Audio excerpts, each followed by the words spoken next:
Let's bring in former Assistant U.S. Attorney Derek Shoemake, one of the prosecutors on Brandon Counsel's case. Derek, thank you for being here. What was your reaction to this news? I mean, you worked to bring justice for these families. Yeah, I did. And so one of the things that, well, the very first emotion I had was shock for the family. This family waited for over a year to get this justice. A jury decided this was the right punishment, and a judge imposed it. And so to have all that struck away with the swipe of a pen, I think was, I know it was very, very tough for this family. Yeah, the president said that he grieves for the victims' families in his announcement. But here's what Donna Major's daughter said. Listen. The fact that he didn't talk to any of us, the victims of this crime, you know, we trusted the judicial system. We sat through court. I watched my mother be murdered. I watched images of her body laying on the ground. He does not have compassion for who? A criminal? A criminal? Do you believe that the president considered these victims at all, as he claimed? You know, it's tough to imagine a scenario where you're doing a victim-focused approach when you release a killer from death row.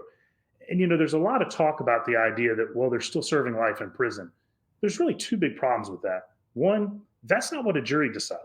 This wasn't a case that was done in some backwoods location. This was done in the United States federal courtroom with a 12-member jury who spent months being selected, months being instructed to make sure they could do what they were asked to do. They had a choice. Those 12 men and women looked at the evidence. They looked at those images that Ms. Major just mentioned, or Ms. Major's daughter just mentioned, and they decided that the right punishment in this case was the death penalty, which was legally allowed. And when you take something like that and just push it to the side, it's hard to say it's a victim-focused approach. Yeah.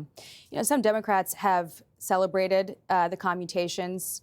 Congresswoman Pramila Jayapal wrote, "This is a historic day in America. We thank President Biden for his extraordinary act to spare the 37 individuals facing the death penalty, a discriminatory and fundamentally inhumane punishment. This is a powerful use of executive action to save lives and deliver justice."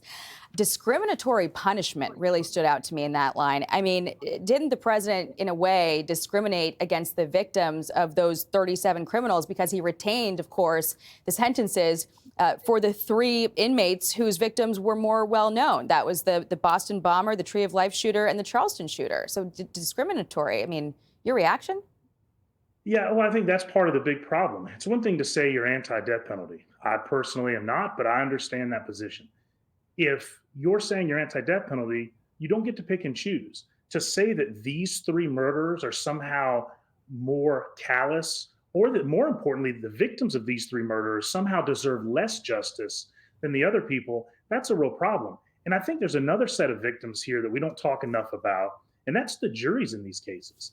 If you've ever sat through a capital case, it's not easy. It doesn't matter what your opinion is. When you sit through a capital case and you've got to be the one to sign your paper, not a prosecutor, not a judge. These jurors have to sign in federal court. Every single one has to sign their name, in the counsel case particularly, to say, we think this person should be executed. That's a lot of trauma to put these 12 people through, who, by the way, were from South Carolina, just like the victims, and they spoke their truth, and they said the right justice for this particular man is the death penalty. Very quickly on that point, because we're almost out of time, but you know, the president did not make any effort to say that these inmates were somehow, reformed or deserved to have their sentences commuted. Would that have changed your opinion on that matter?